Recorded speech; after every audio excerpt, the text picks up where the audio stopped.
அதிகாலை நேரத்துல ஆமை குச்சியை பிடிச்சிக்க 2 வாத்துகளும் தங்கள் வீடு உள்ள சித்திரக்கூடத்தை நோக்கி பறக்க தொடங்குச்சான்.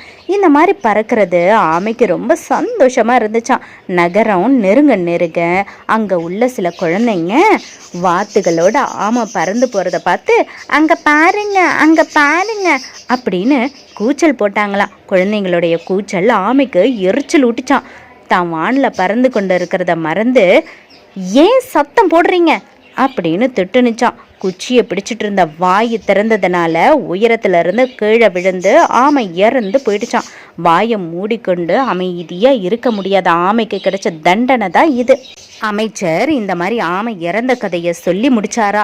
இதை கேட்ட அரசன், இது எனக்கு அறிவுரை சொல்றதுக்காக உருவாக்கப்பட்ட கதை மாதிரி இருக்கே அப்படின்னு சொன்னாராம். அரசனே, ஆமையோ ஏழையோ அரசனோ யாரா இருந்தாலும் தேவைக்கேற்ற குறை